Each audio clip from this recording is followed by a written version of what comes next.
Muy buenas tardes a todas y a todos. A nombre de LECSEN, el Centro Interfacultades de Economía, de Derecho, Economía y Negocios de la Universidad de Chile, las dos facultades de Derecho y de Economía y Negocios.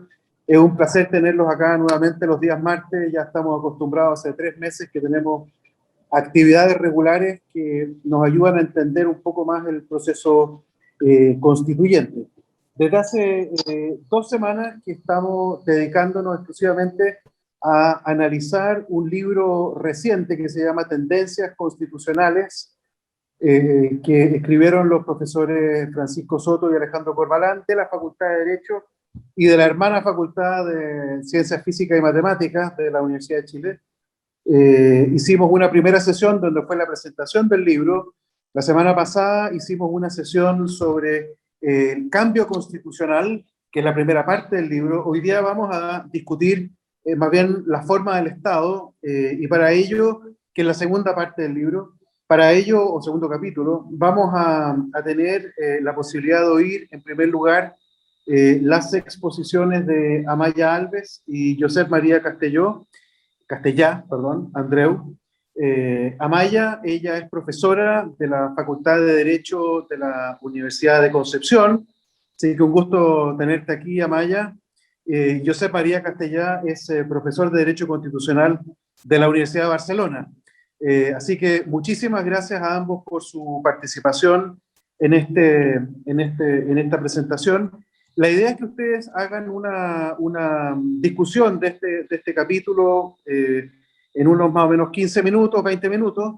Yo les voy a avisar cuando les queden dos, o sea, al minuto 15 les aviso, y ustedes ahí ven cómo cierran, y después les damos a los autores la posibilidad de poder reaccionar, y por supuesto que vamos a tener las preguntas del público, que lo pueden hacer a través del Facebook, o si están en el Zoom, a través del chat del Zoom, y vamos a poder hacerle las preguntas a los autores al final. Así que sin mucho preámbulo más, partimos por orden alfabético. Amaya. Perfecto. Bien, muy buenas tardes. Muchas gracias a Francisco Soto por la invitación, y felicitaciones tanto a Alejandro Corbalán como a Francisco por este libro. Me parece que es un libro súper pertinente para el momento constitucional. Me gustó, la verdad, lo encontré didáctico, lo encontré explicado, y ahora me lo explico todo porque tenía muchas imágenes, bastantes datos, y yo creo que eso va a ser bueno para el debate constituyente. Realmente es un aporte, y voy a pasar a hacer algunos comentarios más específicos al respecto. Yo no me pude resistir a la tentación, antes de entrar a la forma jurídica de Estado, de hablar un poquito de ese ejercicio que hicieron de comparar constituciones, porque es un área en la que trabajo, digamos, en la que me ha tocado investigar un poco. Y me da la impresión que, y son preguntas que le formulo a ambos autores, en relación un poco al método de derecho comparado. Cuando se compara, me parece que en tanto disciplina jurídica está sujeta a hartas preguntas. Por ejemplo, en general, nosotros solemos ser participantes de un régimen constitucional y somos observadores del resto. Y en ese sentido hay una profundidad del contexto que es relevante. También me preguntaba, porque me ha ocurrido a veces en estos ejercicios comparados universales, ¿no es cierto?, como este proyecto que tienen algunos profesores norteamericanos de comparar todas las constituciones del mundo, cómo abordan, por ejemplo, la barrera del lenguaje. De qué manera abordamos aquello que nosotros no comprendemos y que pasa por traducciones o simplificaciones, o en qué momento podemos llegar a decir que realmente conocemos un sistema jurídico foráneo. Y lo otro que me preguntaba era cuál era el objetivo de ese ejercicio. Cuando comparamos, cuando usamos como argumento, como forma argumental el derecho comparado, ¿queremos armonizar? ¿Queremos hacer converger? Porque la pregunta básica de la reunión de París, donde se crea el derecho comparado como disciplina, hablaba de la unión del derecho entre países civilizados. Y mi impresión es que ese ideal civilizador del derecho comparado sigue súper vigente. Como que no lo hemos puesto en entredicho. Que cuando comparamos queremos en parte civilizar. Y entonces las referencias suelen ser sur-norte. O sea, el problema está en el sur y la solución viene del norte. Entonces solo quería un poco preguntarles a los autores si habían pensado al comparar en un set de ejemplos por alguna razón o fue aleatorio, o un poco que cuenten cuál fue, digamos, el método. A mí me parece importante incorporar un poquito una perspectiva crítica en el ejercicio del derecho comparado. Hay autores como Günther Frankenberg, por ejemplo, que dicen que el derecho comparado tiene el complejo de Cenicienta, que no ha sido nunca realmente valorado y que en algún minuto va a venir un príncipe a darle un beso y al despertar. No lo sé, no lo sé, pero me pareció que era interesante quizás pensarlo.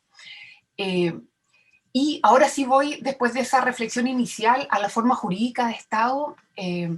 A mí me parece muy importante el ejercicio que hacen porque demuestran algo que es evidente, me parece, en la doctrina, pero por alguna razón, y yo creo que es la reflexión que tenemos que tener de cara al proceso constituyente, no ha permeado las constituciones chilenas.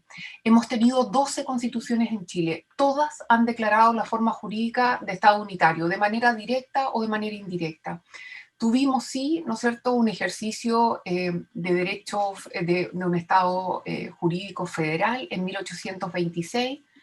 Solo se aprobaron las leyes, ¿no es cierto?, cuando se propuso el proyecto de reforma federal fue rechazado y las leyes fueron declaradas sin efecto.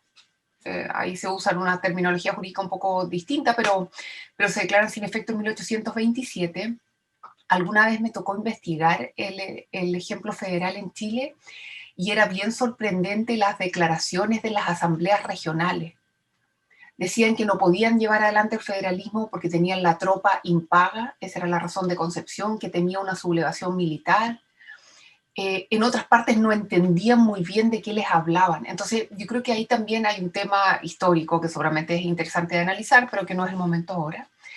Y en la actual constitución, ¿no es cierto?, en las bases de la institucionalidad, se declara esta forma jurídica de Estado unitario con esta administración centralizada.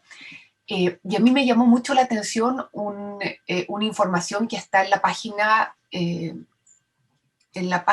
38 del texto, donde hablan que en este índice de autoridad regional que evoluciona en el mundo, ¿no es cierto?, entre 1950 y el año 2018, de 8 a 14, o sea, ha habido un incremento gradual, pero sostenido, en términos de la autoridad regional. Y en Chile ese índice nunca ha sido mayor a 6. Y la conclusión que adoptan los autores es que el poder local de nuestras regiones ni siquiera es comparable al promedio mundial de hace 60 años. Yo creo que eso es muy, muy relevante. De hecho, yo habito en Concepción, profesor Castellá, que es una ciudad que queda 500 kilómetros al sur, y hemos sido siempre como quizás somos los catalanes de Chile, porque siempre hemos querido tener poder militar y político. Sí hemos al menos levantado 2 sublevaciones en contra del centro, ¿no es cierto? Tuvimos figuras líderes en la independencia como Martínez de Rosa, y todo lo que huela a excesivo centralismo nos cae un poco mal, y aún así no tenemos ningún poder.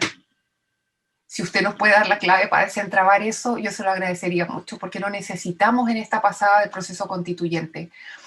El régimen unitario chileno ha desempoderado a las regiones, aún más, partiendo, y esto es un hecho que España no ha sufrido y nosotros sí, en que la creación territorial de las regiones en Chile fue impuesta también por la dictadura militar. Algunos le llaman a eso los enclaves autoritarios olvidados, porque los límites de las regiones fueron creadas a partir de 1974 en Chile. O sea, no necesariamente lo que quiero decir con esto, que siendo muy favorable un Estado regional, me parece que el concepto de región también está en disputa. Los límites territoriales de las regiones hoy. Y tendríamos que recurrir a hechos históricos, identitarios, quizás geográficos, climáticos, productivos, una serie de elementos que no se consideran lamentablemente en todos los debates que yo he visto recientes en este punto. Luego, la propia Constitución incorporó a través de distintas reformas esta idea de la regionalización. Pero la regionalización entendía como un proceso de desconcentración o descentralización administrativa de carácter territorial. Quizás lo más novedoso que tuvimos, y a mí me gustaría también preguntar en este punto la opinión a los autores, fue, ¿no es cierto?, la creación de estas autoridades regionales que van a ser electas el próximo 10 y 11 de abril, que son los gobernadores regionales. Pero no sé si los autores tienen la idea o la convicción de que de alguna manera se neutralizó esa creación a través de los delegados presidenciales. O sea, inmediatamente creada una figura que daba cierto poder a la autoridad regional, se creó una paralela que neutraliza y que además al gobernador regional no le entregan ciertas competencias muy relevantes a nivel regional. Entonces yo no sé muy bien si consideran que efectivamente, por ejemplo, la elección de gobernadores regionales es avanzar hacia un estado regional, o simplemente sigue siendo un poco más de lo que tenemos hasta ahora. Con respecto a... también ahí hay una promesa incumplida. Yo creo que va a ser interesante antes de empezar a pensar en nuevas formas. Yo no creo que la hoja en blanco que hemos denominado para algunos este proceso constituyente no deba estar muy atenta a la historia constitucional chilena y en parte a las normas incumplidas de las constituciones previas. Yo no creo que va a ser realmente un partir de cero. Eso no existe en la historia. Y fíjense ustedes que en ese mismo artículo 3º, inciso 2, dice que se ordena a los órganos del Estado promover un desarrollo equitativo y solidario entre las regiones, provincias y comunas del territorio nacional. Yo sinceramente creo que esa es un mandato a los órganos del Estado incumplido. En Chile tenemos profundas asimetrías, por ejemplo, en cómo se distribuye la pobreza en este país. En la región metropolitana, los datos que yo tengo son un poco más antiguos, pero hay una diferencia que es de 2 puntos, pero en la tercera región es de 14. En la octava, que es donde yo vivo, es de 8. O sea, evidentemente la distribución de la pobreza es desigual. También quería señalar que había y que hay algunas normas en materia de territorios especiales en la Constitución, entonces esta división territorial también tiene que estar atenta a la creación de situaciones particulares. Sabemos que tiene una situación particular, por ejemplo, la isla de Pascua, y me parece que en la misma línea de lo que se trata al final de este capítulo en pueblos originarios, me parece que claramente vamos a tener que estar atentos a la demanda de autonomías territoriales. Y ahí no sé si los autores pudieron también, porque la incorporación a la parte final parece una especie de preludio de lo que va a venir en términos de incorporación de pueblos originarios por primera vez en la historia de Chile. Tenemos legalmente 10 reconocidos y esos 10 van a tener 17 escaños indígenas que se supone que de alguna manera van a incidir en el debate, ¿no? Con respecto a la descentralización y desarrollo económico, yo me quedé también con las preguntas que formulaban los autores. En la página 42 ellos se preguntan si tiene efecto la distribución de la recolección de impuestos o el gasto de los gobiernos subnacionales en la tasa de crecimiento. Ahí hay una razón económica, pero yo me preguntaba si también sería posible, por ejemplo, incorporar un elemento ambiental, porque se ha señalado que en aquellas regiones donde hay mayores cargas ambientales debiese haber también una distribución distinta de los impuestos, ¿no? En las llamadas zonas de sacrificio, que justamente en la región donde yo habito está Coronel, que tiene una componente muy tremenda de contaminación en las aguas, en el océano, etc. Y me preguntaba también con respecto a la corrupción. Me pareció muy interesante lo que señalan los propios autores de cómo esta creación de gobiernos subnacionales podría tener un aspecto positivo, que sería la capacidad de monitorear y disciplinar a las autoridades locales, pero también, ¿no es cierto?, significa aumentar el tamaño del Estado y por lo mismo replicar prácticas, ¿no es cierto?, de corrupción que ya existan a nivel central. Y también se muestra, y me pareció interesante, esta nueva forma de corrupción que es la alineación, yo diría, política entre el centro y las regiones. O sea, esto que demuestra que en la medida que el color político del gobierno nacional sea el mismo que el gobierno local, van a haber unas políticas públicas que se van a entregar con preferencia. Y me pareció interesante el dato que ustedes tenían del 2000 al 2013, y justamente para probar eso, la excepción era los pavimentos participativos que no dependen, que no pasan a nivel local, o sea, no se puede establecer esa relación centro-periferia, y que no mostraban digamos, esta especie de alineación corrupta finalmente, porque significa privilegiar a quien tiene el mismo color político que yo. Con respecto a pueblos originarios, y con esto termino, me pareció que quizás podríamos avanzar un paso más, porque los autores, ¿no es cierto?, de manera interesante, hablan de la ley de reforma de la 21.298 que incorporó los 17 escaños indígenas, y aprovechar de decir, porque pueblos originarios es uno de los ámbitos en que me ha tocado trabajar, yo no creo claramente que la nueva Constitución vaya a ser suficiente con que simplemente haya un artículo al inicio que reconozca la diversidad de pueblos en nuestro país. Yo creo que la demanda es de una consagración mucho más profunda, y yo entiendo que ese es el espíritu de los autores cuando lo incorporan en el apartado de la forma jurídica de Estado, la forma de Estado. Y por eso me parece que tenemos que hablar del efecto que va a tener la incorporación de esta pluralidad en la parte orgánica de la Constitución. Y creo que al menos, y solo los voy a nombrar, podríamos abarcar 5 ámbitos de participación de pueblos originarios. Primero, la participación en las decisiones que les afectan. Y ahí seguramente se podría incorporar a nivel constitucional la consulta indígena, que ya está consagrada en el convenio 169 de la OIT. Yo creo que también va a haber una demanda de participación en un sistema de representación especial. Podría hablarse de una cuota indígena en los órganos de representación política. Eso está, por ejemplo, en el Parlamento de Nueva Zelanda, en la Constitución de Colombia de 1991. Creo que también va a haber un debate interesante sobre pluralismo jurídico, el reconocimiento de un derecho propio indígena, e incluso un debate relativo a la jurisdicción indígena, como ya ocurre en la Constitución de Sudáfrica del año 96 o en la de Ecuador del año 2008. Yo creo que va a haber un debate interesante por la distribución del poder territorial. La idea de la autodeterminación indígena, como por ejemplo sería el caso de Rapa Nui. Y eso también está en varias constituciones del derecho comparado. Y finalmente, y quizás el debate más interesante y que va a tener una incidencia económica relevante, es un debate por una pluralidad de modelos de desarrollo. Yo creo que tenemos que romper con ese paradigma de un modelo de desarrollo unívoco y hablar de la posibilidad de coexistencias de modelos de desarrollo alternativos. El que tenemos en la actualidad es el extractivista, con afectación bastante importante del medio ambiente. Entonces yo creo que tenemos que abrirnos a la posibilidad desde la perspectiva de los pueblos originarios y su cosmovisión podamos tener visiones distintas de la naturaleza y de su protección. Y un ejemplo también sería la Constitución de Ecuador. Entonces me pareció que al menos esos elementos eran interesantes y podrían incidir en la forma jurídica de Estado. En parte también es una invitación a que la construcción de la nueva Constitución se abra a nuevos ejemplos comparados. Yo creo que el nuevo constitucionalismo latinoamericano nos provee de un ámbito de comparación muy interesante que nos hace un poco romper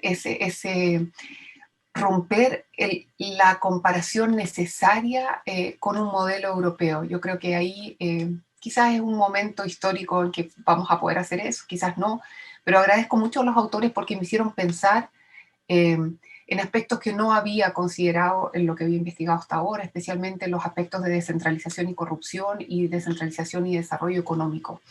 Yo creo que existen muchas y muy buenas preguntas que tenemos que formularnos, así que les agradezco mucho la elaboración y publicación de este texto. Muchas gracias.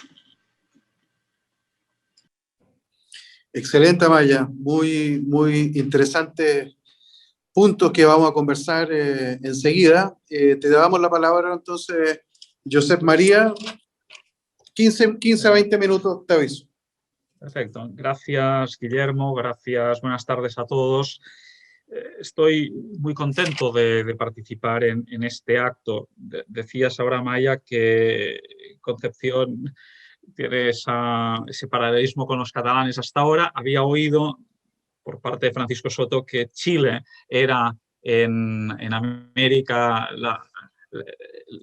el ejemplo de Cataluña-Chile en comparación con el resto. Bien, ahora ya entramos dentro de Chile en la región de Concepción. Yo quiero señalar unos cuantos puntos que me han parecido interesantes en la lectura del libro y en concreto del capítulo. Se parte de una opción, en este capítulo concretamente, que es identificar la forma de Estado con la forma territorial de Estado. Esto implica una opción que es la consideración del territorio como un elemento fundamental de la forma de Estado. Lo es. Hay un epígrafe al final, el penúltimo, donde se habla también del carácter social, democrático y de derecho del Estado. Yo creo que es una buena opción focalizar en la cuestión territorial. Yo creo que las otras también merecen otro tipo de reflexión. Y este es el primer punto. Es decir, hablar en Chile de la organización territorial, lo que yo conozco de Chile no me ha parecido como un tema que esté sobre la mesa siempre de forma prioritaria, por lo tanto es bueno poner la atención en esto. Y en cambio yo vengo de otra experiencia constitucional, de otra, si se quiere ya, tradición constitucional, en la que el elemento territorial sí que realmente es un elemento nuclear, tan nuclear que ahí pecamos por el lado inverso, y es que lo territorial ahoga otros debates, y si se me apura, lo subnacional, entendiendo por subnacional lo que son las comunidades autónomas en España, las regiones en Italia, los estados miembros de una federación, es decir, el nivel intermedio, ahoga otras discusiones de la forma territorial de Estado. Estoy pensando, por ejemplo, en los municipios, en la organización básica subestatal, que no siempre se consigue un equilibrio, y me parece que es importante, cuando uno plantea un debate constituyente, tener en cuenta esa realidad y que una parte de la realidad no ahogue las demás. Yo creo que hay dos puntos de partida en la publicación y en este capítulo que me parecen muy importantes, dos afirmaciones. Una es la falta de diagnóstico de las consecuencias y de los efectos de la forma de organización territorial del Estado. Esto es así. Muchas veces asumimos la bondad o la maldad de la descentralización prácticamente como un artículo de fe en el que nos posicionamos a favor o en contra. Por tanto, el analizar las consecuencias, es decir, el realizar un debate más racional y menos, digámoslo así, emotivo, impulsivo sobre el tema, ya me parece un buen punto de partida.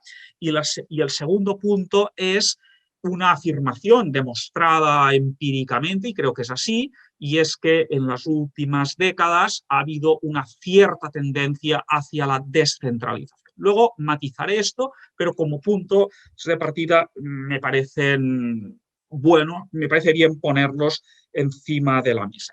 Y también hay dos opciones metodológicas igualmente relevantes. Una, sobre la cual ahora Amaya insistía, y es la reflexión del derecho comparado, la importancia del derecho comparado para este tipo de análisis. Sobre esto, yo ahí, mi opinión particular es la siguiente. Hoy, en nuestro mundo en el que los que tratamos con gente joven en las facultades, les queda muy chica una reducción del análisis constitucional, no hablo ya en general jurídico, constitucional, a la propia experiencia.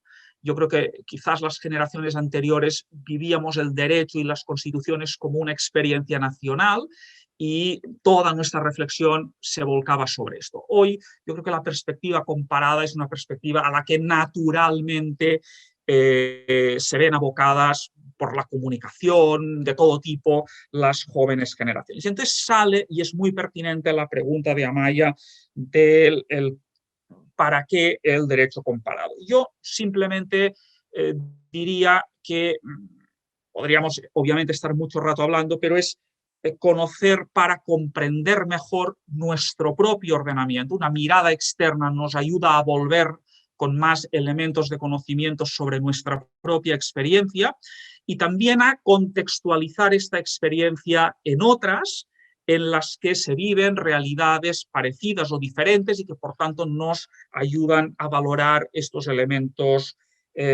comparativos. Pero al mismo tiempo, yo creo que el derecho comparado nos obliga a tener presente lo que comparamos, el contexto de la comparación. Y ahí hay un peligro, y es hacer una comparación descontextualizada. Cuando hablamos de forma de Estado, y esto tiene que ver justamente con este capítulo, la comparación solo puede hacerse en lo que es comparable, y por tanto comparamos dentro de modelos. Comparamos dentro del Estado constitucional de derecho y comparamos dentro, si se quiere, de las democracias constitucionales. Por tanto, una comparación con otras formas de Estado, ni siquiera efectos cuantitativos, yo creo que hay que ser muy, muy prudentes en ello. La realidad china es una realidad, desde luego, que nos puede invitar a una mirada muy atenta por lo importante que es China, pero desde luego a la hora de compararla hay que tener mucho cuidado. Y por tanto, estas visiones, digamos, universales de los estados descentralizados, bien, los estados descentralizados o los estados federales, los estados regionales, todo tipo de descentralización tienen sentido si las analizamos dentro de estos paradigmas, porque no son piezas aisladas. Y ahí también se ve, me parece a mí, los límites de la comparación. Yo que no siendo comparatista, porque en España no existe una disciplina específica del derecho comparado, a diferencia de otros países, sino que es el derecho sustantivo, que entonces puede utilizar la fórmula de la comparación mayor o menor medida, yo la utilizo y la enseño, pero también el derecho comparado tiene unos límites, porque tendemos a un análisis muchas veces superficial, a un análisis, si se quiere, de lo que destacan las normas jurídicas. Nos cuesta más entrar ya en los elementos de jurisprudencia, no digamos ya en los elementos históricos de cultura política, que es donde la comparación tiene todo su sentido. Pero esto obligatoriamente nos lleva a un grado de profundidad que no siempre estamos en condiciones de hacer. Y este es nuestro reto, que la comparación sea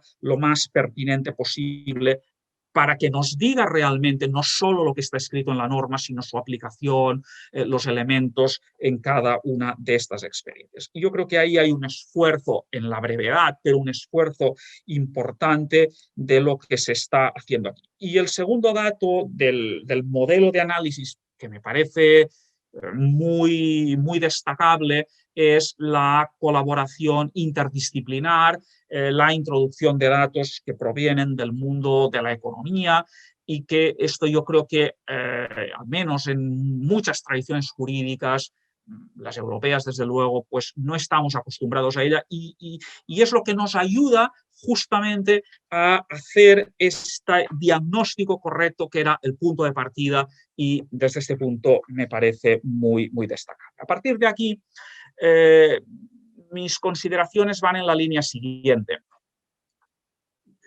Hay una vis atractiva en el trabajo hacia los modelos de descentralización, y se habla del Estado federal, se introduce la cuestión regional. Yo creo que ahí también hay una afirmación muy importante, que es, estamos muy acostumbrados a comparar estados, llamémosles políticamente compuestos, para englobar tanto los federales como los regionales en un sentido amplio, y no estamos tan acostumbrados ni a comparar ni a prestar atención a los estados unitarios.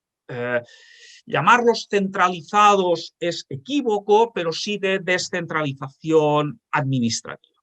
Y el problema está en cuando aplicamos el modelo de organización de los estados compuestos a aquellas otras realidades que no son estados compuestos. Hay una fascinación por estos estados. Aquí se ponen en evidencia que no son una pequeña parte de los estados del mundo. Yo, por ejemplo, cuando explico a mis alumnos cuando explico derecho comparado de organización territorial, solo introduzco los estados federales, los estados regionales. Y por tanto nos falta esta otra parte del análisis y la comparación en la otra parte del análisis. Y esto es lo primero que yo destacaría. Hay que ver ¿Qué tienen en común todos los fenómenos de descentralización? Yo creo que ahí la cuestión de la descentralización, o a mí me gusta más incluso la de la autonomía, tiene un mínimo común denominador que hay que saber ver, y ahora diré alguna cosa, pero al mismo tiempo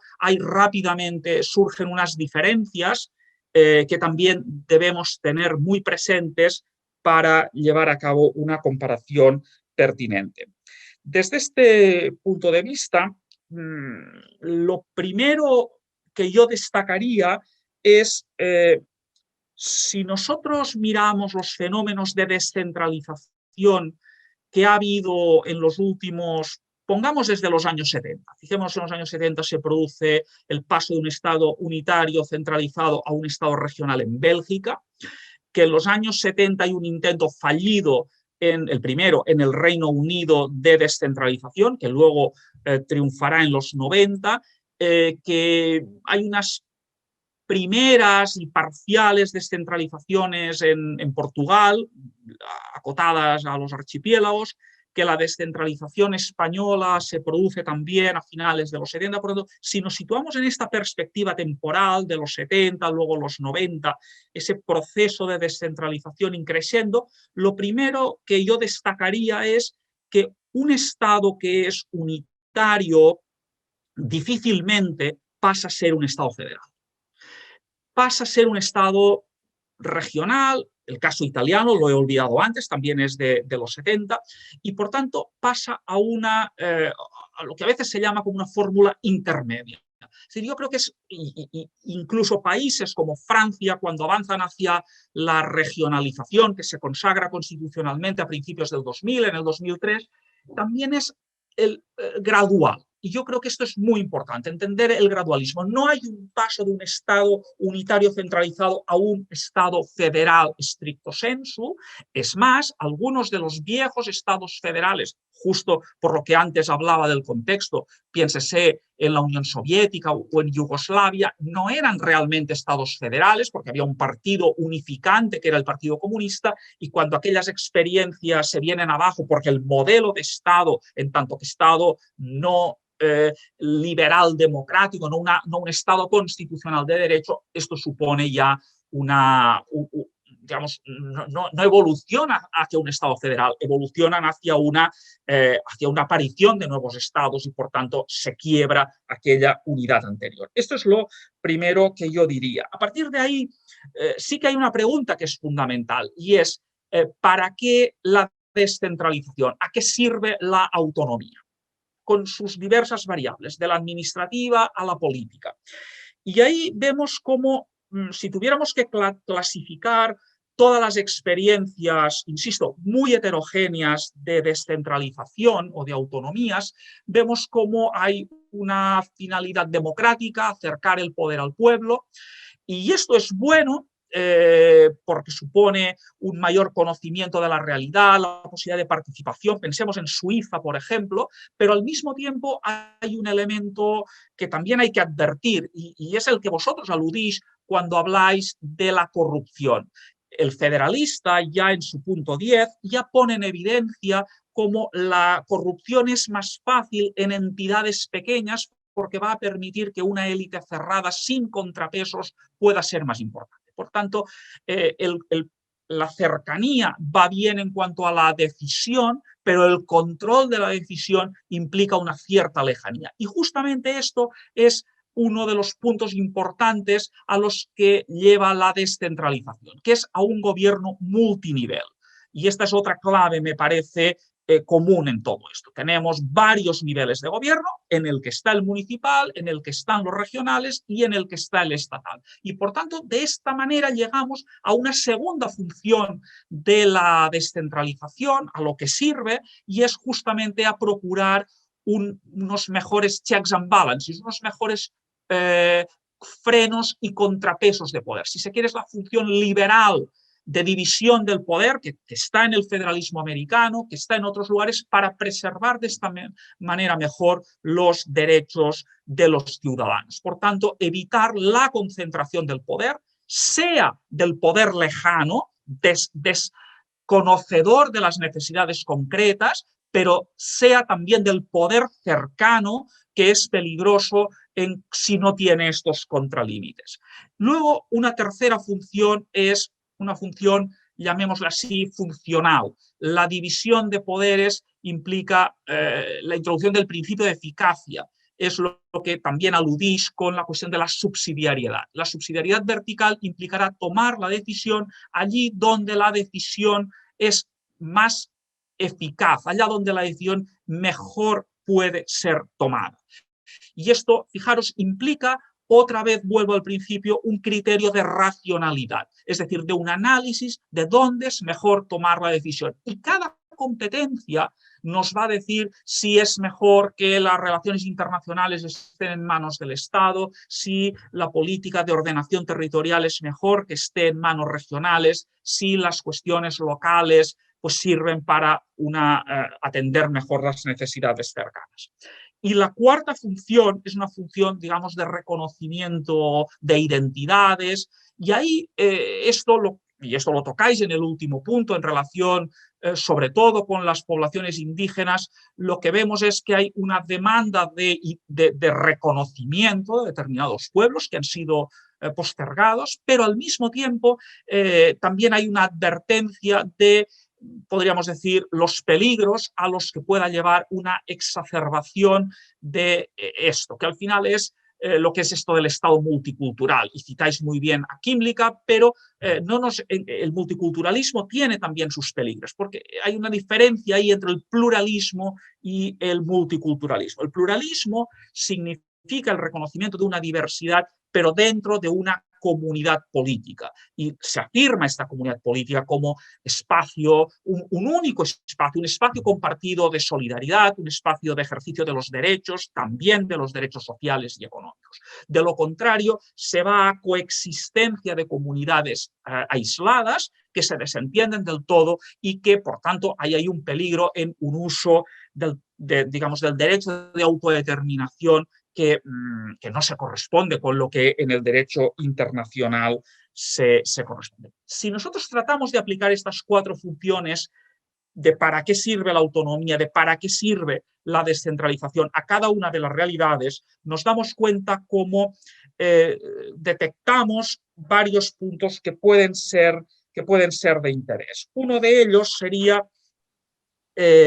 Amaya aludía a ello, a la identificación de ese órgano subnacional de la región, el tamaño de la región, los límites, la delimitación de la región. Otra constatación, me parece a mí, del derecho comparado, Francia lo ha tenido recientemente, pero el debate está en otros lugares, es una excesiva fragmentación de las regiones hace que las regiones no sean esos órganos, esos entes subestatales potentes, capaces de ser contrapoder.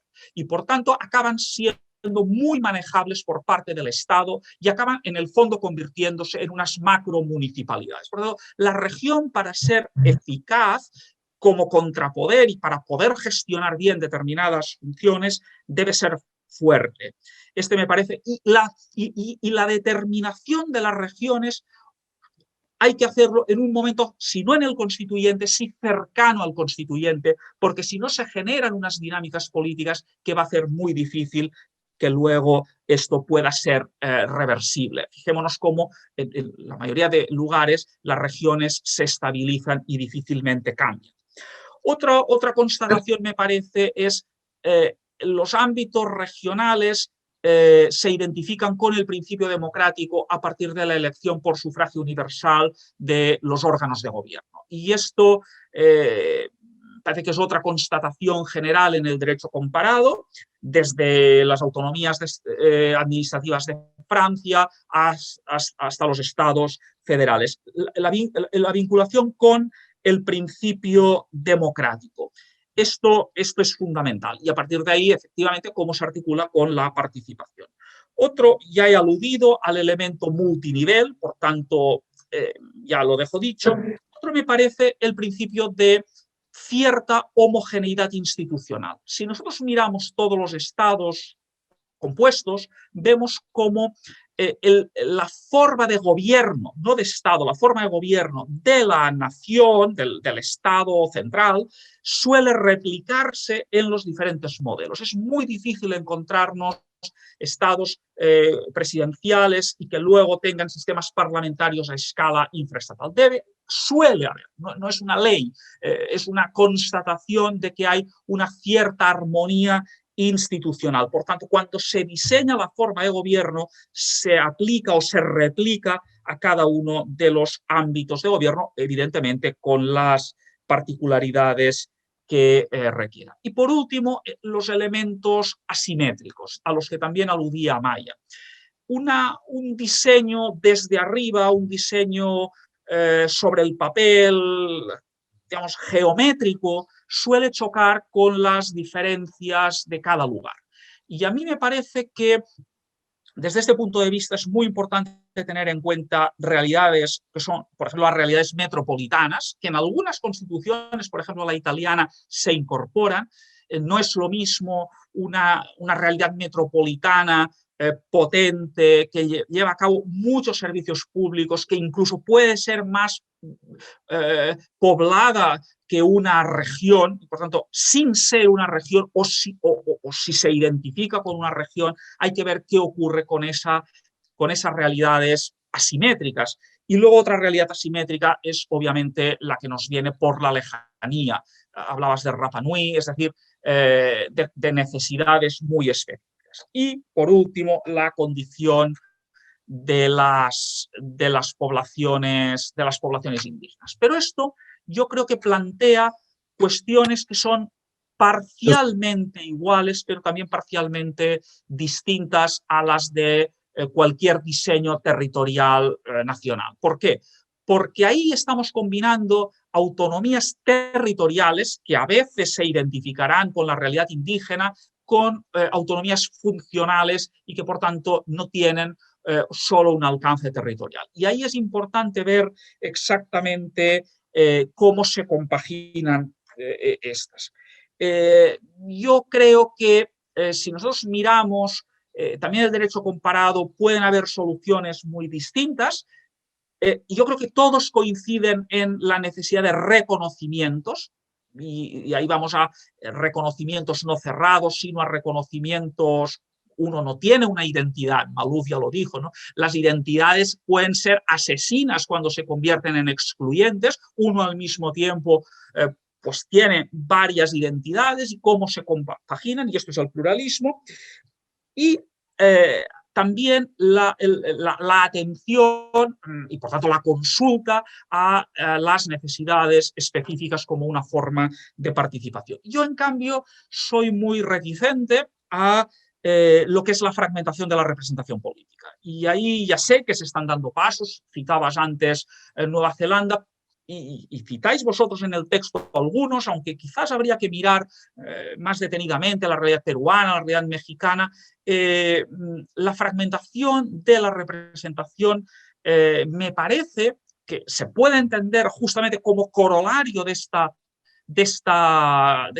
reconocimiento de identidades, pero me parece que lleva consigo también algunos peligros sobre los que hay que estar atentos, porque fraccionan lo que es la identidad nacional, lo que es ese espacio compartido que al final es un Estado-nación. Los Estados-naciones tienen todas las críticas que se les puede hacer, pero también es verdad que hasta ahora son las comunidades políticas, son las formas de organización políticas que han asegurado justamente el que el Estado sea Estado constitucional de derecho, sea espacio de realización de la democracia. No conocemos hasta ahora otras comunidades políticas en donde la democracia haya arraigado y el Estado constitucional, es decir, el Estado de Derecho, etcétera, haya arraigado del mismo modo.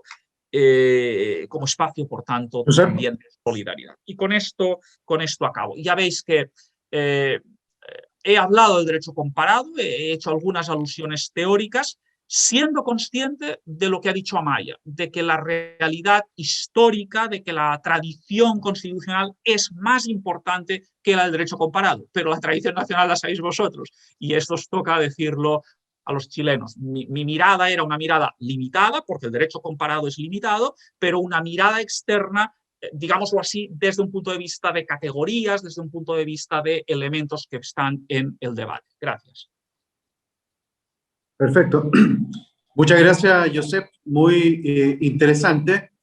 Entonces, quiero ofrecerles ofrecerle a Francisco y a Alejandro si quieren hacer una reacción a los dos excelentes comentarios que hicieron Amaya y Josep María, mientras damos una oportunidad que desde el público puedan surgir nuevas preguntas. Francisco, Alejandro, ¿quieren reaccionar? Bueno, Alejandro iba a partir, pero veo que está algo complicado. No, primero agradecer las dos magníficas comentarios de nuestro trabajo. Parto primero agradeciendo la presencia de varios candidatos, están en plena campaña, entonces dedicarnos un poco de tiempo a conversar de estos temas, realmente se agradece doblemente. Yo creo que Amaya es candidata por Concepción a la convención. Ahí también veo a Pato Fernández, amigo, y a Guillermo, que son los candidatos aquí presentes. Amaya, la verdad, yo he seguido su trabajo, ella hizo su tesis doctoral sobre forma de Estado y ha escrito bastante. Yo creo que es una de las personas imprescindibles que tiene que estar en esta convención. Así que no lo dudo que la gente de Concepción va a apoyar su trabajo. Y un poco responder a esa pregunta inicial metodológica, creo que Alejandro también va a decir algo sobre eso. Nosotros quisimos hacer algo muy simple, sobre la evidencia de prácticamente 400 experiencias de reemplazo constitucional desde los años 70 a esta fecha. Uno podría identificar ciertas tendencias, ¿eh? Y creo que estas tendencias ponían en evidencia la insularidad del constitucionalismo chileno, ¿eh? Definiciones que son adoptadas en el siglo XIX y que han tenido muy poco diagnóstico, se siguen levantando como creencias incuestionables. Entonces, poner eso en tensión era el objetivo del libro. Ya en la sesión anterior, Gabriel Negreto nos ponía ciertos cuestionamientos a este ejercicio, ¿eh? Y yo creo que para hacer un trabajo riguroso, nosotros deberíamos poder contrastar con experiencias puntuales nuestras tesis, ¿eh? No solamente basta el simplemente identificar las tendencias y describir el caso chileno. Entonces, hay mucho trabajo que hacer desde el punto de vista comparado en nuestro trabajo y eso lo entendemos como una tarea pendiente, ¿eh? Por tanto, los contextos nos quedan un poco fuera, porque claramente cuando tú presentas un dato tan general, es difícil poder hacerse cargo, digamos, con esa simple perspectiva de situaciones más bien culturales o contextos políticos, ¿eh? Y yo creo que es algo que, se lo comentaba Alejandro, tenemos que hacer y que nos permite ir trabajando en profundidad los capítulos, ¿eh? Y también la posibilidad de conectar estos temas, porque la forma de Estado está muy conectada con la forma de gobierno. El carácter unitario en Chile no sería tan crudo sin no existiera este hiperpresidencialismo. Entonces, todo esto afecta también los derechos, como lo vamos a ir viendo en sesiones posteriores. Entonces, creo que lo que tú planteabas, Amaya, es un tema pendiente y claro, va a enriquecer este tipo de reflexión. A mí particularmente me sorprende adicionalmente la ausencia de diagnóstico sobre Estado unitario, algo que resaltaba José María, porque no se puede avanzar en una propuesta sin hacer una evaluación de lo que ha sido el Estado unitario, sus luces y sus sombras, ¿eh? Y en ese sentido, creo que el derecho comparado ha aportado poco. me tocó hacer el doctorado en Barcelona, y uno se encuentra bibliotecas sobre los estados compuestos y sobre reflexiones en distintos ámbitos en estas formas de estado. Pero sobre estado unitario prácticamente no existen estudios comparados. Y existen intentos de algunas tesis doctorales que han hecho el esfuerzo de comparar Chile con Francia, pero son trabajos muy iniciales. Entonces, la posibilidad de utilizar estas tendencias nos levantó un primer diagnóstico que está hecho básicamente de los esfuerzos federales y de los estudios que ellos han pretendido justamente identificar las fortalezas del Estado federal. Entonces hay como una consecuencia y un efecto, digamos, que nos alimenta de alguna información y de algunos referentes que son posibles identificar y presentar a Chile en el contexto de la comparación que estos estudios abordan, ¿no? Pero es una tarea pendiente y que justamente este estudio de tendencias nos dan varias luces que se pueden seguir profundizando. Dejo a Alejandro para que complemente mi respuesta. Sí, hola, gracias, Francisco. ¿Se escucha ahí, no? Sí. Quiero partir agradeciendo a Maya y a Josep María por sus comentarios. Yo vengo del mundo de la economía, así que yo todo lo que escucho, lo escucho con gran atención y aprendiendo de las cosas que ustedes comentan. Quiero partir tocando un poquito la pregunta que nos hace Amaya. Yo en particular desconozco los aspectos metodológicos del derecho comparado, pero el desafío del libro fue justamente trabajar con alguien que viene del mundo del derecho y que teníamos que juntar los aspectos metodológicos que son más propios del derecho con aquellos que tenemos dentro de la economía. En particular, la subdisciplina de economía en la cual trabajo yo se llama economía política, y la economía política nace empíricamente, por decirlo así de una manera sobresimplificada, a partir de una serie de trabajos que hacen los profesores Persson y Tabellini, por ahí por el año 2000, y que se cristaliza en un libro del 2005 que se llama Los efectos económicos de las constituciones. ¿Ya? Persson y Tabellini incidentalmente provienen de la escuela europea y no de la escuela norteamericana, a pesar de que el método es el método propio de la economía norteamericana. ¿Y en qué consiste el método empírico que usa la economía? Para hacer un poquito el símil con el derecho comparado, nosotros, si yo tuviera que decir los grandes rasgos que tiene el método empírico económico comparativo, yo diría que por una parte considera la muestra lo más grande posible, ¿ya? O sea, en ese sentido, y Guillermo lo sabe, los economistas somos bien brutos, colocamos todo lo que podemos, ¿cierto?, dentro del plato, y si creemos que hay efectos idiosincráticos, por ejemplo, si nos importa el lenguaje, y que podría importar, por ejemplo, podría importar el largo que tiene nuestro artículo 19, si es que nosotros lo queremos comparar con el catálogo de derecho de algún otro lugar, entonces nosotros vamos a tratar de controlar por esos efectos idiosincráticos. Eso por una parte.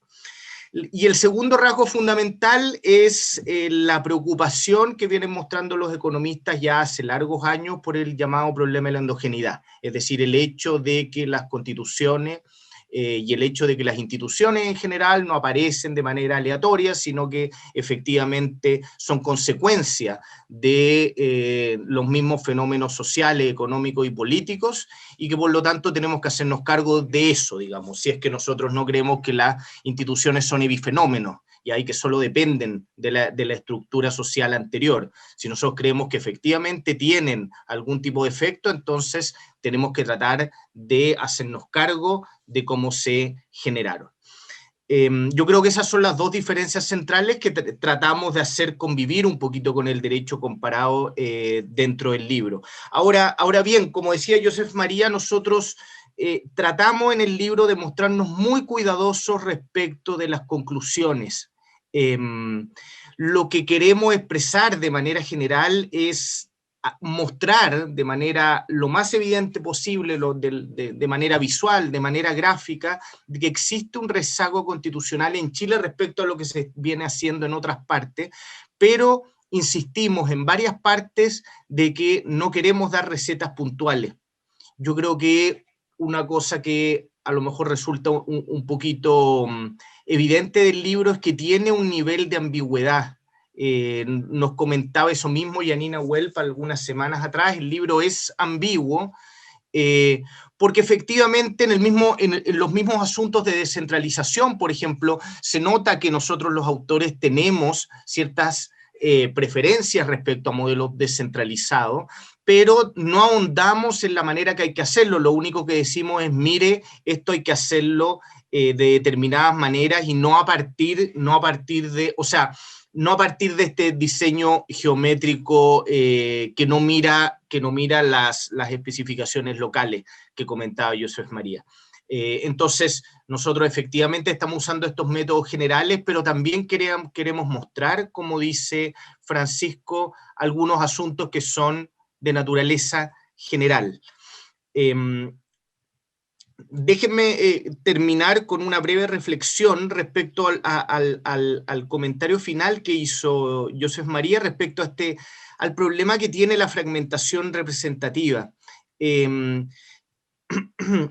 Efectivamente, gran parte de la literatura de descentralización en economía, y esto es un poquito anterior a los años 2000, esto proviene de los años 60, 70, proviene de yo diría, un ataque ideológico muy fuerte que los economistas tienen respecto a la idea del Estado.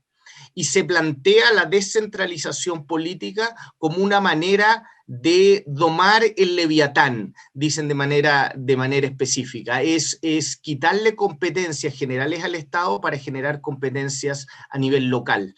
Y en ese sentido los economistas insisten de que la descentralización va a generar competencia en el sentido de una carrera, por ejemplo, por impuestos más pequeños, por una carrera de atraer capitales, que efectivamente estaría logrando mesurar la componente excesivamente central del Estado. Yo creo que en ese sentido hay que ser cuidadosos respecto a la manera en que nosotros acentuamos la descentralización. Lo mismo con este caso de fragmentación representativa que tiene que ver con las políticas identitarias que se han dado en Latinoamérica. No es casual que las políticas a favor de los pueblos originarios se dan en Latinoamérica en los 90, cuando ha disminuido el rol del Estado y está generándose el Estado neoliberal. Dentro del Estado neoliberal es que aparecen estas políticas identitarias a favor de los pueblos indígenas en los 90. Coincide con los 500 años, pero efectivamente es porque el Estado está en retroceso. Entonces nosotros también colocamos esos elementos, tratamos de ser... Tratamos de balancear, digamos, los elementos descentralizadores de representación con el rol que nosotros creemos que tiene que tener el Estado en términos generales, centrales, para hacerse cargo, bueno, de los problemas que se nos vienen encima. Comento esto como ciertos aspectos generales, y bueno, antes de abrir la discusión, vuelvo a agradecerles, me encantaron los comentarios de nuestros ambos invitados. Gracias. Ya, muchas gracias. Hay Gastón Guevara, agradece las dos charlas, y en particular respecto a Josep María, dice que no haya que preguntar después de tu exposición. Entonces quedó muy contento con la exposición. Yo quisiera, antes de volver a darle la palabra a ustedes, porque desgraciadamente no tengo más preguntas, está un poco tímido el público hoy día, me gustaría preguntarle a ambos, desde dos ópticas distintas, ¿no es cierto? Desde la aspiración de Amaya por empoderamiento de Concepción o de la zona sur, imagino, y desde la perspectiva catalana, española, ¿cuál debiera ser como el grado, o qué han pensado que puede ser como un grado óptimo de autonomía y de relacionamiento con el Estado central? Sé que estoy pidiéndoles que hagan un análisis extremadamente complejo político y técnicamente, Pero bueno, ese es quizás uno de los problemas que los que aspiramos a estar en la constituyente vamos a tener que empezar a discutir de aquí a un mes más, un mes y medio, a que se instale. Y entonces, ¿cuál sería como su sugerencia? Amaya va a estar ahí, espero, y va a poder traer una reflexión más profunda, pero aprovecha, Amaya, de tirar algunas líneas. Ahora, ¿cómo ves tú que debiera ser el grado de autonomía que debieran adquirir las regiones, y si tiene que haber autonomías especiales o autonomías genéricamente hablando por zonas geográficas debidamente habilitadas? Esa es la pregunta del millón. En realidad yo he aprendido mucho hoy día acá, le agradezco a Josep María, a Francisco y a Alejandro sus comentarios, porque yo creo que efectivamente va a ser un debate presente. No tengo ninguna duda que la forma jurídica de Estado va a estar en la constituyente como un debate importante. Yo no sé si quienes habitan en Santiago ven el grado de demanda, de ímpetu que hay desde las regiones, que se ha traducido en distintas frases que se pueden usar como eslogan, pero yo creo que significan cosas relevantes cuando se dice más poder a los territorios. Y eso yo lo he escuchado a lo largo, digamos, no solo de Concepción, que podría ser una zona que tradicionalmente ha demandado mayor autonomía, sino que me parece que es una demanda bastante transversal a lo largo de Chile. Pero sabes, Guillermo, a mí me parece que esto también se va a jugar, no es algo que se pueda como aislar, como haríamos en un laboratorio y contestarlo sin, por ejemplo, pensar en la forma de gobierno. Yo creo que en parte el centralismo está asociado al hiperpresidencialismo. De alguna manera, cuando se aborda el debate respecto de la forma de gobierno, se va a abordar en conjunto con la forma jurídica de Estado, y me parece que también el reconocimiento de los pueblos originarios va a llevar a un debate respecto de los derechos territoriales de esos pueblos originarios. No sé si de todos ellos, pero al menos de los tres que tienen tratados firmados con el Estado de Chile de larga data, que son los Aymara, los Rapanui y los Mapuche. Y además esto tiene que ver con una irrupción bastante relevante de la demanda ciudadana de participación. La inclusión ciudadana entendida como un derecho de participación o la incorporación de formas de democracia semidirecta. Yo no creo que esas tres se pueden disociar, y te podría decir solo en relación a lo que podría cambiar en la forma jurídica de Estado sin atender a las otras dos. Pero creo que por lo menos los debates que hemos tenido en esta zona van hacia un modelo de Estado regional, en que seguramente hay que aprender mucho de estados que son regionales, como sería España o Italia, de las luces y de las sombras, ¿no? de las tensiones. Yo no creo sinceramente que se pueda dar una especie de índice de autonomía. Yo sinceramente creo que vamos a ir caso a caso, y hay que asociar las facultades administrativas, políticas con las económicas. En eso yo estoy de acuerdo. ¿Qué sentido tiene crear un gobierno regional y un gobernador regional si no han dictado la ley de rentas regionales? O sea, ¿atribuciones sobre qué? ¿Para hacer qué? En el fondo, yo creo que en ese sentido hay que hacerlo de manera mucho más seria. Me encantó, yo no lo había visto tan claro, Francisco, me encantó cuando dijiste que lo que querías era visibilizar la insularidad del constitucionalismo chileno. Sí, este es un constitucionalismo del siglo XIX, que no dice relación ni con lo que pasa en los territorios, ni con las demandas ciudadanas, ni con el resto del mundo. De verdad, la cordillera nos ha jugado una mala pasada en esto. Tenemos una cordillera de los Andes mental, que yo creo que ya es tiempo de empezar a superar. Y sabes, Guillermo, tampoco pienso que va a ser igual en todo Chile, si además estamos disponibles para revisitar los territorios. O sea, ¿qué es el sur? ¿Dónde empieza el sur? ¿Coincide con el territorio ancestral mapuche? ¿Es el Gualmapu? ¿Y hasta dónde va? ¿Y qué es el norte en el fondo? Si tú ves las diferencias climáticas, industriales, o sea, yo creo que claramente vamos a avanzar, pero ojalá que sea un debate con altura de mira, con disponibilidad para entregar poder sin neutralizar en la entrega. Y yo creo que es súper desafiante, ¿no? Seguramente no te respondí lo que me preguntaste, pero al menos quiero complejizarlo suficientemente para demandar de todos quienes intervengamos en ese debate, en el fondo, un poco de conocimiento, de convicción, pero también de cautela. No sé si pedir eso ahora es mucho. Gracias. Oye, pero Josep María mencionó en su exposición que los procesos de descentralización en España, mencionaste también Italia, varios países, fueron procesos que tomaron una década básicamente. Y mencionaste explícitamente, Josep María, que esto era un proceso gradual. Entonces, a lo mejor, Amaya, vuelvo a ti con esto, a lo mejor no es viable, ¿verdad?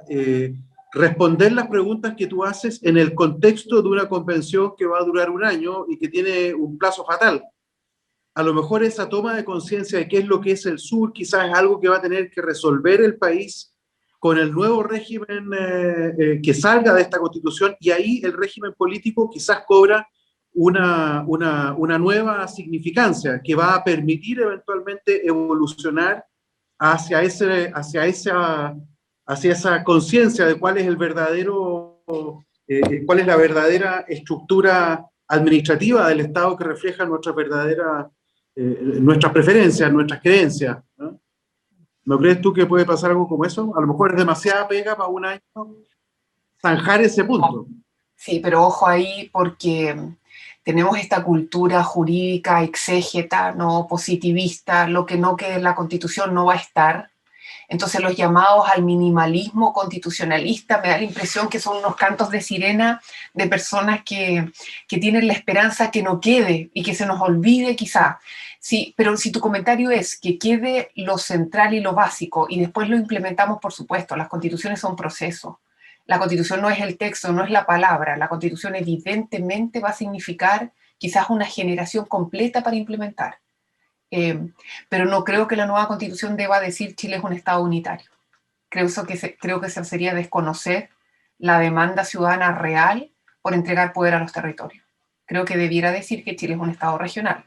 Después nos vamos a tomar 25 años en implementar, sí, y estoy de acuerdo. Pero creo que la idea central y el cambio tiene que estar manifestado en el texto de la nueva constitución. No sé si con eso te respondo. Excelente. Sí, ahí está muy claro.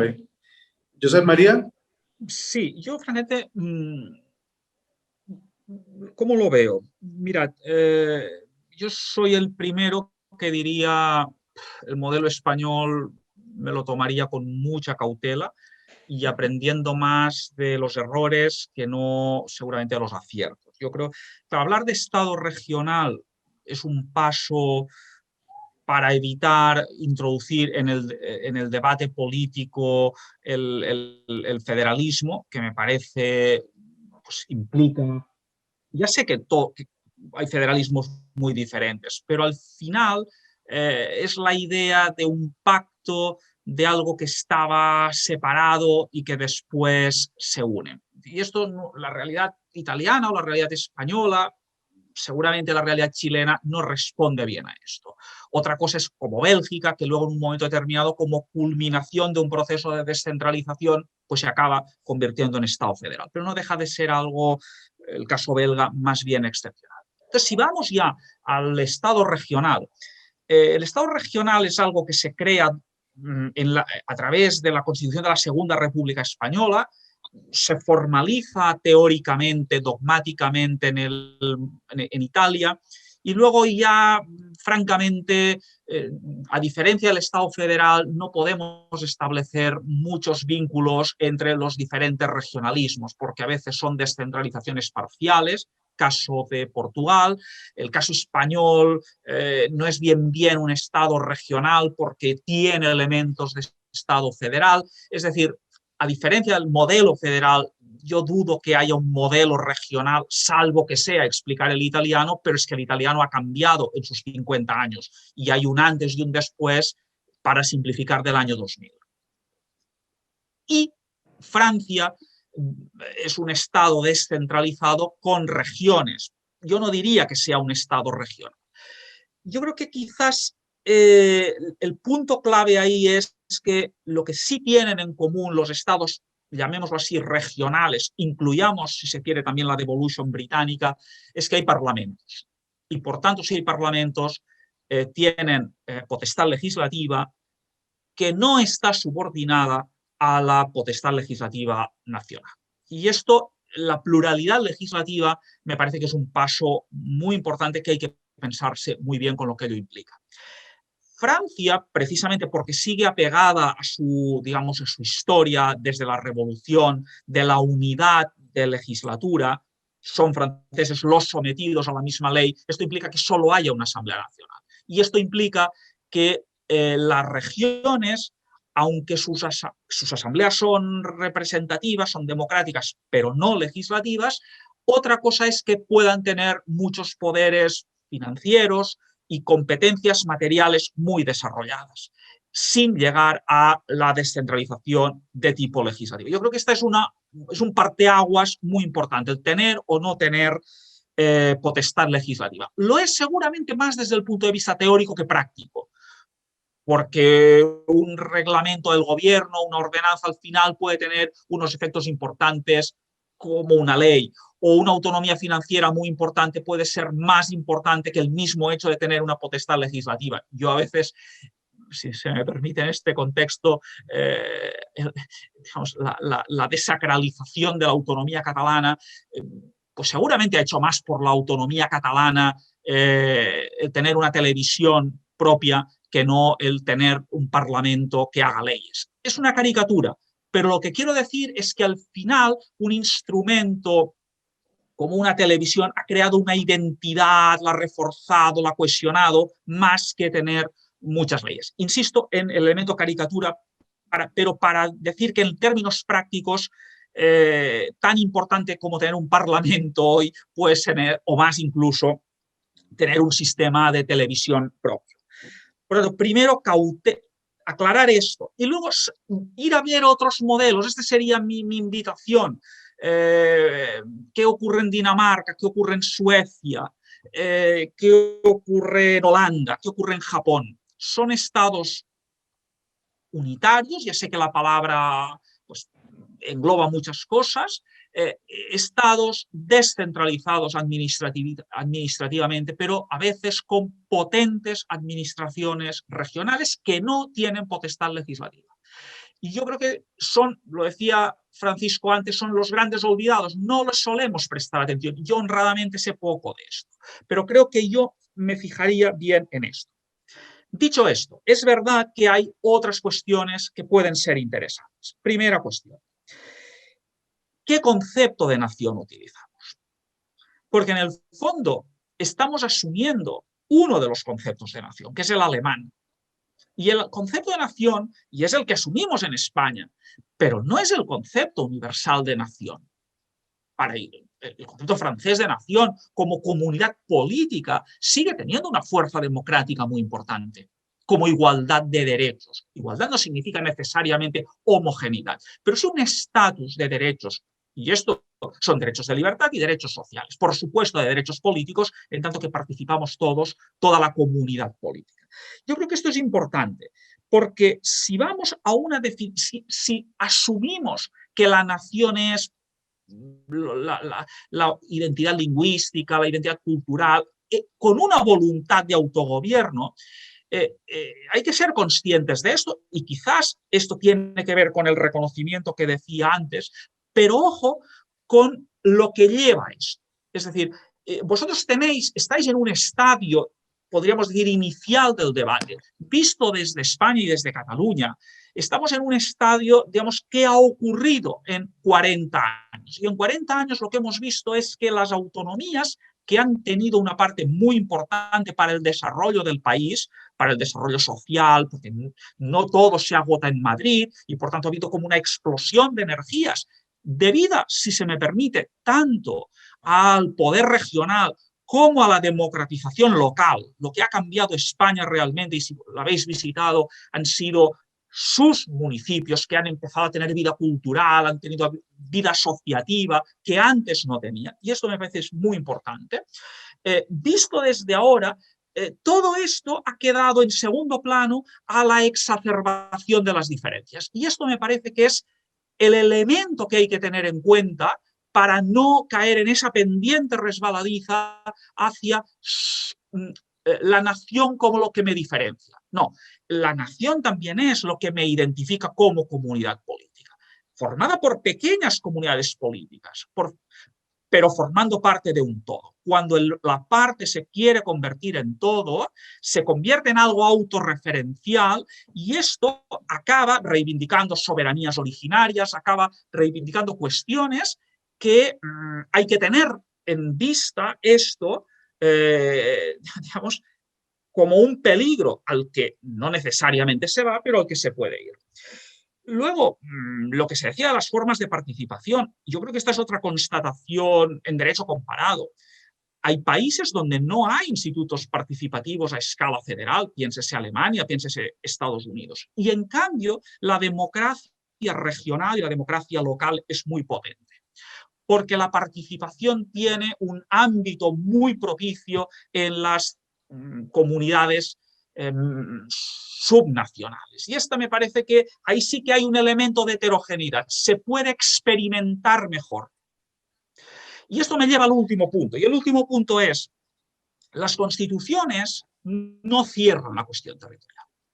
Es más, aquí nos encontramos ante dos modelos. El modelo alemán lo quiere cerrar en la Constitución, pero a cambio Alemania es el Estado, dejando de lado México, donde más reformas constitucionales ha habido. Y si miramos las reformas constitucionales alemanas, la inmensa mayoría tienen que ver con la cuestión territorial. Es decir, se consagra en la Constitución, pero automáticamente, cada periodo de tiempo, cada 5 o 10 años, hay una adaptación que se lleva a la Constitución. Y claro, esto en una cultura política constitucional como la alemana, donde los grandes partidos, la socialdemocracia y la democracia cristiana, se ponen de acuerdo, generan una reforma constitucional y por tanto hay una adaptación del modelo de Estado, de la forma de Estado a los tiempos. Esto es alemán.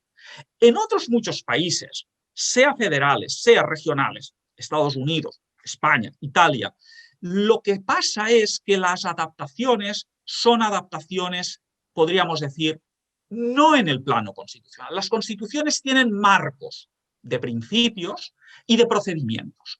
Y son en la legislación de desarrollo constitucional y en la labor del Tribunal Supremo Constitucional donde se llevan a cabo estos ajustes y adaptaciones a la realidad. Por eso es importante fijar unos principios, el principio de descentralización en sus diversas dimensiones, desde la económica, fiscal, hasta la institucional es importante. El principio de subsidiariedad, aludido antes, es un principio importante, es decir, son normas de principios y luego procedimientos. Procedimientos es cómo se accede a ser una región, cómo se descentralizan poderes. No necesariamente es de una vez por todas. Pueden haber descentralizaciones progresivas, en el caso español, en la medida en que las autonomías van adquiriendo institucionalidad y, por tanto, capacidad de gestión. Entonces, hay un paso adelante y una descentralización. Y todo esto sin modificar la Constitución. Por tanto, nos encontramos ante esto. Principios, el de cooperación. La cooperación es importantísima porque la cooperación va a significar cómo se relacionan los diferentes niveles de gobierno entre sí. Y ahí hay que crear instituciones, foros de encuentro, de participación, de diálogo, donde llevar los problemas y buscar soluciones entre todos. Por tanto, yo jugaría con todos estos elementos. Perfecto. Muchas gracias, Josep María. Estamos ya pasados en la hora, un buen rato, de hecho. Así que si no hay... Francisco, te están preguntando el título del libro de Persson y Taverini. Yo le contesté a Gustavo el nombre de los autores, pero no sé cuál libro fue el que citaste. ¿Cómo se llamaba? Alejandro. No, perdón, Alejandro. Alejandro, tú mencionaste un libro de Persson y Taverini. Se lo mandé por interno, los efectos económicos perfecto. de las constituciones. Exactamente, ya. Bueno, yo creo que no nos queda mucho más. Algo que alguien quisiera decir, alguna cosa particular de los panelistas, Amaya, Francisco, Alejandro. Si no, estamos dejándolo hasta acá. No. Amaya va a correr a su campaña, imagino. Simplemente agradecer la conversación. Todo esto nos nutre para seguir trabajando y profundizando en estos temas que son imprescindibles. Yo agregaría al comentario de Amaya, yo creo que es central en Chile es crear espacios de deliberación, que no sea solo el Congreso el único espacio donde se delibera en Chile. Y yo creo que esto es fundamental y tiene que ver con la democracia y con la participación, con esto que nos hablaba José María. Eso, no, nada más, muchas gracias. Sí, muy de acuerdo. Muchas gracias a todos ustedes, a Gustavo, que ha estado muy activo mandando mensajes, a Maya, a José María por sus comentarios y por supuesto a nuestros autores que nos han iluminado con este libro tan útil y tan oportuno para los tiempos que corren en Chile. Muchas gracias y la próxima semana vamos a estar a esta misma hora discutiendo el mismo libro por el capítulo que sigue, que es sobre derechos sociales. Así que los esperamos la próxima semana a la 1:30 de la tarde. Sistema de gobierno con Claudia Hayes y Nicolás Izaguirre. Bueno, están relacionadas las dos discusiones, así que el martes de la próxima semana nos vemos en este mismo canal y a esta misma hora. Muchas gracias, que estén muy bien. Un abrazo, chao. Gracias a vosotros. Adiós. Chao.